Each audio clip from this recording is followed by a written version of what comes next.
Hello everybody, welcome back to Transfer Review, the show where we put silly season under the microscope here on EFD. Joining me this week, I've got Mikey McCubs. Mikey, how you doing, mate? Yeah, not too bad, thanks Henry. I feel like maybe this is my first appearance on Transfer Review in the summer window, unless I do have a memory like a fish, to be fair, so maybe that isn't the case. But yeah, happy to be here, Henry, and happy to be discussing all the latest goings on in the transfer market. How about yourself? What are you saying? No, I'm good. Yeah, I've been lumped with Sam in previous weeks, so good to get recovered. Sam's great. I love the bad bits. But yeah, just quickly before we kick off, let's just run through some of the transfers maybe people have missed. Obviously, we've seen Newcastle sign Sven Botman. Taiwo Awoni's gone to Nottingham Forest. Xavi Simons has gone on an interesting deal to PSV. I believe it's like a free move technically, but they have a buyback option on it, so he will be eventually going back to PSG. If I'm correct. And then we've seen Lucas Alario. He's signed of Eintracht Frankfurt from Bayer Leverkusen. Eintracht's having a really busy window. I mean, which one of those takes your fancy, McCubs? Ooh, I think they're all pretty good, aren't they? I'm really excited to see Xavi Simons in the Eredivisie, obviously a division which is, well, I mean, compared to PSG, at least he'll get some chances there, won't he? I think Alario to Frankfurt is also really good. Obviously, Bayer Leverkusen looking to upgrade that forward line, aren't they, this summer? So yeah, and there'll be a place for him at Frankfurt too. So yeah, both those signings I'm quite interested in. Love that. And just one more, which I noticed, shocked to see, Abubakar Kamara, AK-47. He's gone from Aris Saloniki to Olympiacos for €5 million. What have they seen in him? He was rubbish when he played for Fulham. But yeah, I mean, I let me know, Greek fans, what AK-47's been doing over in the Greek Super League to deserve such a move. But yeah, well done to him. But we're going to kick off with the move we like this week. And that is potentially brewing on the cards, Hakim Ziyech to AC Milan. Mikey, tell us more about this one. Yeah, I mean, this has been a move that's been talked about for a little while now, isn't it? Like you're saying, and you know, Chelsea also look like they're going to be doing some business soon, or at least trying to do some business over the next few weeks as well. Todd Boehly obviously is taking on all this responsibility now in terms of, you know, being the chairman, interim, you know, transfer negotiator, you know, in the wake of Granovskaya and Buck leaving, and obviously Pesicek leaving as well. And yeah, the early signs are that he's willing to spend a lot on attackers. And I guess this probably stems as well from Thomas Tuchel, who seems to want to kind of refresh that forward line too. Rafinha and Raheem Sterling have been the players that have been most strongly linked with them. You know, on the morning of Wednesday, which is when we're filming this, you know, it looked like Rafinha was going to be, you know, going to Chelsea. It looked like they'd hijacked the Arsenal deal. I think he was always more keen to go Chelsea personally than Arsenal, due to kind of Champions League football and whatnot. But as we're filming this, there's now talk that Barcelona could be back in for him as well. So the situation could have changed by the time you're watching this too, so bear with us. But nevertheless, Chelsea do seem to be wanting to make some inroads into the market. Obviously, there's a lot of work to do, but Hakim Ziyech, for a while now, it's felt like he's probably going to be, well, he is going to be one of the players who's going to make way as part of this refresh at Stamford Bridge. He's never really imposed himself, has he, under Thomas Tuchel? I think there's been moments here and there, but he's never seemed to really suit his system. And yeah, I think the kind of is the end of the road is there for him. And Milan have been, far and away the most strongly linked club with him. Football Italia claim he is their prime target, and they obviously want to sign him on loan. Cash is, you know, despite their recent takeover, that they're still operating on a fairly tight budget this summer. Chelsea are open to a loan move, but there's a little bit of disagreement. I think Milan want an option to buy at the end of the season, whereas Chelsea want an obligation to buy. Early reports suggest that a loan fee could be around €5 million. The obligation would be around 20 million. So I can see why Milan would maybe be a bit hesitant. This isn't a young player. This is a 29-year-old who, you know, hasn't been at his best for large parts of the last 2 years. Obviously was superb at Ajax and is a great creator. Is the kind of profile of player that Milan should be looking for across that forward line. But, he's far from a dead cert in that sense. Apparently Ziyech is keen on joining the Italian champions, but another hurdle is his wages. He's on around 6.5 million euros at Chelsea, and Milan don't really operate on that budget in terms of their wages. Ibrahimovic is the only player in the squad to take home more than 3.5 million a year. Obviously, that's another reason why a player like Franck Kessié left. He just wasn't getting, they just weren't able to offer, what he was looking for salary-wise. So that could be a bit of a stumbling block. Although, if Ziyech really wants first-team football, which would be guaranteed at the San Siro, I feel like he should take it. If he does move, he'd be the third player to switch from Chelsea to Milan in the last few years. Obviously, Tomori and Giroud have both gone to the San Siro, both being very successful there as well. If that's an omen for him, then it's a good one. I would be behind this move, I think, Henry. But I know there's talk that perhaps he's not necessarily the favourite over in Italy to take that right wing position. Yeah, absolutely. It looks like it's going to be sort of a straight push between him and Marco Ascencio for that slot on the right side of the attack, and I certainly think that is an area of the Milan side that really could be upgraded this summer. I mean, fairness to Salamanca's, I think he's a really good squad player. I don't think he's a starter deep down. But anyway, in Italy, they're really pushing Asensio. I mean, La Gazzetta dello Sport made him their front page headline on Sunday, claiming he was Paolo Maldini's preferred choice for the role. I mean, it looks like Real Madrid have no interest in keeping him on any longer. They're not giving him an improved contract, which is what he wants. His deal expires in 12 months' time, and they're open to selling him, and why not? I think they're probably going to go in for another sort of right-sided forward at some point this summer too. I mean, the only thing is, once again, they're asking for about 40 million euros. Gazzetta dello Sport says, once again, like Milan are more willing to play in the ballpark of 25-30 million euros, which I think is a fair reflection. I actually put this on the EFD comms page, how much you all thought Asensio is worth. I think like 20,000 of you voted around the 20 to 25 million euro mark, which I think is a fair reflection for the player of 1 year on his contract. He's also asking for too much money, on about 7 million euros a year. Once again, way more than Milan can offer. But as you said, McCubs, he would get first team football, he would get Champions League football, he'd get really high quality football if he moved to the San Siro to Milan. So it's really something that I think he should take very, very seriously. And it ultimately depends on what kind of player they're looking for. I think of the two, Asensio is probably more of a goal scorer. He got 10 in La Liga last season and 27 appearances, but not a single assist. We know that Ziyech is an absolute assist king at his peak. As you said, doesn't really fit Tuchel's system when he's made to play a bit more inside, with width really provided by the fullbacks. I think, if we just look at his time with Ajax, he's 51 assists across 4 seasons in the Eredivisie is nuts. He got loads in the Champions League too, and he scored 38 in the league as well, so it's not like he can't score too. But you'd maybe say that in recent years, Ascencio at the very top level of La Liga has been scoring goals for Madrid. However, I mean, a bit more of a comparison between the pair. Asensio is a little younger at 26. Both take about 3.3 shots, but the Spaniard does hit the target more often, testing the keeper 48% of the time, so a bit more clinical. But Ziyech produces more crosses, 4.4 per 90. Also produces 4.4 shot creating actions to Ziyech's 3.3. That's dribbles, passes, sort of dead balls, live passes that lead to a sort of a chance. And on that front, Ziyech is key. And I think if you look at the business they've done already, bringing Origi through the door, they're still going to have Giroud. I think Ibrahimovic might be there next season, maybe in a bit more of a cheerleader role. But I think Ziyech, you want someone who can put the ball on their head in the box. You want someone who can really pick them out. I think he would be perfect for that role because he is amazing at unpicking a defence when given a lot of time. And I think he would get that in Serie A a lot more than he's getting in the Premier League at the moment. And he's also really quite hard-working too. He produces more tackles, interceptions, blocks and pressures for Chelsea last season than Asensio did for Madrid. And I think another big criticism of the Spaniard is he goes missing a bit in matches, doesn't he? You have little flares and moments where he's really excelling and then he maybe drifts out of the game a bit and then back in and out, which I think maybe that's why they preferred Rodrigo, because Rodrigo, you do get that kind of full-blooded display, maybe without the final panache at the end, but Rodrigo, I think, has been a bit more committed to that Madrid system. So yeah, it's a fascinating one. Marseille are potentially also in for Ziyech too. Liverpool are looking at Asensio as well.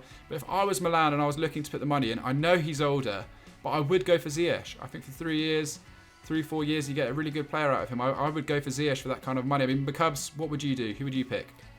Yeah, I think in terms of what Milan need right now, I think Ziyech would be the more sensible option.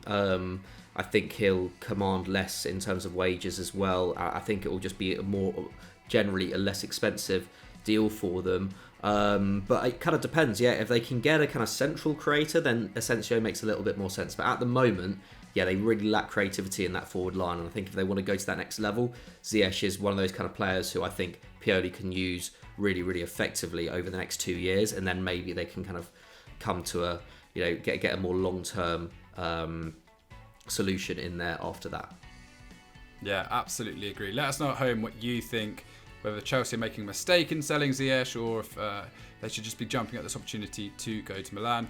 Let us know in the comments down below, and we're going to move on to the transfer we maybe less like a little bit.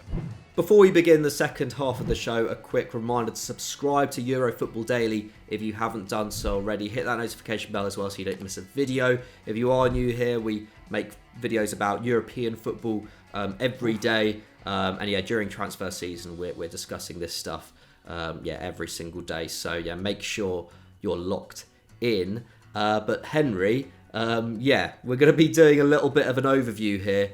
PSG, Neymar, and everything else. What is going on at PSG? Because there's been a lot of changes already, haven't there, behind the scenes this summer.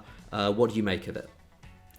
Yeah, it's not so much a transfer, but what might be happening to Neymar. A bit of an unsavoury situation for the Brazilian it suddenly turned into. I mean, I saw a quote from Sky Sports France, which just basically said, PSG is no longer Neymar's side. It is Mbappe's side. And I think there's been a massive shift in power there, and he's suddenly a bit indispensable. And if we look at all the changes, as you've said, Leonardo's gone as sporting director. Luis Campos has come in as the kind of architect now of the side going forward. And as we all know, he's a bit of a genius and likes to work his magic with younger, maybe less heralded players.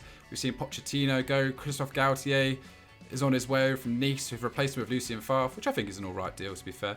But yeah, Galtier is going to be coming in, and I don't think he's going to take much nonsense at all. I mean, Al-Khalifi, the president, Nasser Al-Khalifi, he said you should expect big changes of the French giant, saying the end of the era of glitter is over, is essentially what he said. And, the club's ultras have been very aggressive against the makeup of the side at the moment, saying they're basically overpaid and not working hard enough. And I think they've recognised that, and they're trying to get in a load of young guns who maybe need to prove themselves a bit more and stop looking for those kind of seasoned heads. And Neymar might be sort of where they've identified as part of the problem. He was booed last year by the PSG fans, maybe unfairly in my opinion, but still he's never really connected with the PSG faithful, and it looks like tensions have been brewing between the pair for some time. I mean, when questioned about Neymar's future by Le Parisien, the local paper, Al-Khalifi said, "What I can tell you is that we expect all players to do a lot more than last season, a lot more. You have to become humble again. You have to change to avoid injuries, suspensions and fouls that change a game." And he didn't name Neymar directly in that, but if you look at Neymar's record, he missed something like 22 games last season with injuries and picked up 10 yellow cards. So it does look like he's the one being singled out. And now RMC Sport today on Wednesday have gone one step further and said that Al-Khalifi has told Neymar he is no longer wanted ahead of next season, which really, I mean, that could set up a bit of a blockbuster transfer with the clock ticking. And, if a team like Chelsea are failing to get Rafinha through the door, who knows? That is the kind of side that do need a sort of a central striker, someone who can score goals. And in that regard, you can't sort of write off Neymar's ability. I mean, last season he scored 13 and assisted 6. He's scored. He's been prolific when he has played for PSG at times, but 30 years old, he earns a serious amount of money, 2.5 to 4 million euros a month. This is something that PSG reportedly want to get off the books. Who is the side that can really come in and take them off his hands? I mean, it's going to be really difficult for him. The Spanish outlet Sport claimed that Neymar was offered to Barcelona for around 50 million euros last week. Barca declined. It looks like they're really going after Lewandowski, aren't they? Juventus have reportedly been offered him, but they can't afford him. Just having to make place for just Pogba's wages in recent weeks, haven't they? And it doesn't even sound as if Neymar wants to leave. He's got a clause in his contract which he can activate to stay until 2027, which he's keen to do. But I mean, it's a bit of a mess for him, isn't it, McCubs? Where do you think that Neymar could possibly go? Well, yeah, it's really tough, isn't it? Not sure where he can go. Obviously, yeah, only signed that new contract in the last 18 months to 2 years. So, yeah, I mean, wages in excess of 600,000 euros a week. Like, who can? I mean, yeah, like you say, Chelsea, but I mean, are Chelsea willing to kind of stomach those kind of wages at this point, at such a crucial juncture in their kind of modern history under new ownership? I'm not so sure. And, you know, they're after Raheem Sterling and aren't particularly willing to spend a huge amount on him. I know his contract situation at City kind of brings his value down a bit, but I mean, you know, if you want to get, you know, if you're a Premier League club looking for a goal scoring winger, and you have the choice between Sterling and Neymar, especially with Neymar's wage situation, I think you go for Sterling. Like, I think you do. Like, I think Neymar's injury record and general availability issues really count against him in a big way. And, you know, he's not the kind of preeminent superstar that he once was. He can be, you know, he can win any game on his day. But, you know, at 30 years old, what are you really getting back from investing in him at this stage? I feel like this situation's come at a bad time for both Neymar and the club. Maybe not so much for Neymar, you know, if he wants to stay at PSG, because I think he has every right to, in many respects. I struggle to see a situation where Neymar actually leaves PSG this summer. I feel like there's quite a lot of noise around him at the moment. And yeah, aside from Chelsea, what do you kind of look to the kind of classic place of, you know, MLS? Like, is anyone going to take him on there? I'm not even sure MLS clubs have those kind of resources for him, and I don't think he'd particularly fancy that move anyway. But, you know, yeah, there are certainly, you know, clubs that could do with, you know, a player of his caliber. You know, Bayern Munich are revamping that forward line, aren't they, if Robert Lewandowski leaves? But again, Sadio Mane's kind of come in and he can play on the wing and at centre forward. So they look to have covered there. Like you say, Juve and Barcelona. But yeah, it's just, I find the chat around Neymar a bit boring at this point. It's just like there's been, after years of kind of rumours linking him back to Barcelona and everything and all of that stuff, it's just like, yeah, it's become a bit tired at this point. But in terms of the rest of the PSG rebuild, I think there are some interesting things. You know, Milan Skriniar looks like he's probably going to go. Renato Sanchez is now in the picture for PSG. That's an interesting one. Another player whose injury record is not great, but he does. I think he could offer a lot to that midfield. I think that midfield does miss a bit of kind of physicality and drive at points, especially now that Di Maria's gone. They need a good ball carrier. I think Renato Sanchez can be, you know, on his day is an excellent ball carrier. So it'll be interesting to see how that one develops. And Gianluca Scamacca from Sassuolo, who obviously had an amazing season last season, has also been in the picture for the last few weeks. I think 40 million euros they want for him, don't they? Not convinced that he's necessarily that player yet. I just feel like there needs to be one more season of him performing at that level. But, you know, 16 goals in Serie A is not to be sniffed at. You know, the amount of amazing kind of strikes, you know, among those is also pretty notable. But yeah, again, you know, a 6'5" centre forward at PSG just feels like a massive departure from what they've been over the last few years. Regardless of whether, you know, Christophe Galtier fancies him as the next Burak Yilmaz, but really the player who I think a lot of people think as well, you know, seems like the most kind of natural heir to, maybe not natural heir to Neymar, but the kind of natural guy to kind of come and fill in, especially if Ousmane Dembele stays at Barcelona, that is. I thought Ousmane Dembele seemed like a shoo-in for PSG. I wasn't sure, I couldn't understand why they weren't being linked with him stronger or weren't going in for him more strongly, because he seemed like the perfect player to come into that forward line. But Christopher Nkunku at RB Leipzig obviously recently signed a new deal. He's got that release clause now that will be activated next summer. I think, is it 50 million euros? 60, something like that. 60, I've read. Is it 60 million euros? Okay. Yeah. Maybe it's 50 million pounds. Maybe that's why I read it at that. But yeah, I mean, if he has anywhere near the kind of season that he had for Leipzig next campaign, then I mean, I think it's a no-brainer, isn't it? He obviously came through the PSG ranks. There's talk that he's quite keen to return to the Parc des Princes. He's a really hard worker, having come through, well, not come through, but having, learnt under, the likes of Nagelsmann at Leipzig. Lots of pressures every game, but also, just a really good all-round attacker. Obviously, originally a very much a kind of creative attacking midfielder who could play across the forward line. Now an amazing goal scorer who can play off the final man. So he just has everything to his game at the moment. I think if PSG are willing to wait till next summer, then I think they could get a really transformative signing there, especially with Messi and Neymar both a year older.